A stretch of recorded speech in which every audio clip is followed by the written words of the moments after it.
Hey guys, it's Drac, and this could be your destiny. Actually, it's my destiny. My Air Warriors Ultra Tech Destiny by Buzzbee, to be specific. And it's featuring something that we haven't seen in a while in the foam blasting community, which is to say, this is an air pump, and there's a check valve in here somewhere, and this is almost certainly using some of Lonnie Johnson's technology because this is an air-powered blaster. There's got to be a tank or a bladder in here somewhere, and it's going to be powering out through this harmonica clip 20 darts in 2 seconds. That's the claim. Rate of fire is off the charts.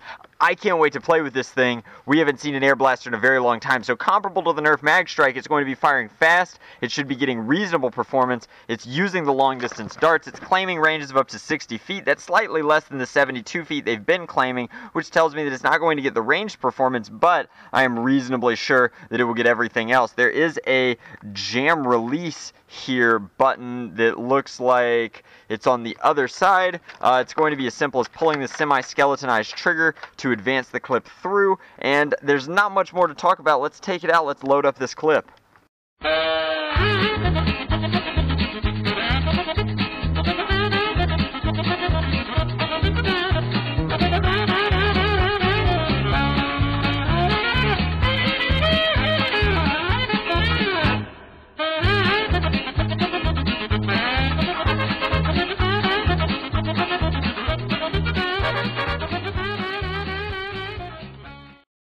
Alrighty, so the blaster itself is large. It's very front heavy, and the trigger is in the back. Grip itself is comfortable, plenty of room for fingers, plenty of room for a trigger finger. Trigger itself is widened at the front and narrow in the back, which makes it very easy to pull. Pump is actually pretty good. There's nothing, it's protected rather from coming all the way out, and it's got a decent stroke to it. That's a lot of volume that you're moving with each pump. Reminds me a lot of old school Super Soakers. Now eventually, after pumping for a while, we should hear here. That is what's known as an OPRV, or an overpressure release valve, which tells us that this guy is full. I can't wait to do that with the magazine in, so let's pump it one more time. There we go, and just absolutely unload this guy. So, arrows indicating that it is going to go through this way. Easier for right-handers than left. It is not a necessarily ambidextrous blaster, although you could just as easily hold it like this with 2 grips. It's not that bad. Most people are going to use the pump itself as a grip. I discourage that, but you play with your toys how you want to play with your toys. I'm going to use this guy, and let's just let's start by seeing if we can't get those 60-foot ranges, and then we'll take it over to our little firing line. Biggest disadvantage to this seems to be the massive reload time. It takes a long time to load both of these 10-dart sections in the harmonica clip. Let's go. What is this? Some kind of faux Picatinny rail? There's no attachments for this. It's just they're simulating it. Again, deco is full like Nickelodeon style. I love it. Definitely 60-foot ranges, particularly on the first shot. Let's just unload all of them. Why not? Hail of darts. We will nerf in the shade.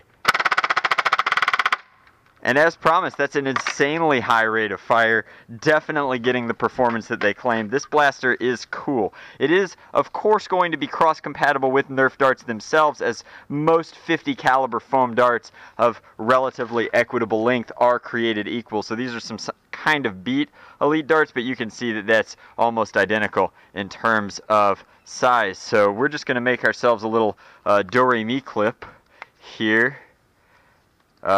Which is to say that we're mixing and matching. I've used that term before and people don't understand what it means. In real steel firearms, if you mix and match calibers or grain loads of ammunition, you get different percussion sounds when firing.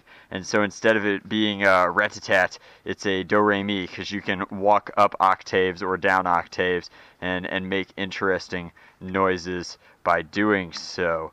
So that's a long-winded explanation for that, but the alternative was another Benny Hill themed fast forward of me loading. So I don't like that this doesn't really lock in. You really have to fire that first shot to get it to stay in, otherwise it falls out. The retention is in there, and there is a retention, but it's retaining on these little nubbins here, and that's just not not good enough for something that weighs as much as this. This is a lot of ABS plastic that's just hanging off kilter on the side of the Destiny. But the Destiny itself is an awesome air blaster. I'm so glad we have an air blaster on the shelves again. So I'm actually going to get a little bit closer, and I'm going to try and take out all three at once. And I couldn't. I could only get one. Let's watch that again real quick.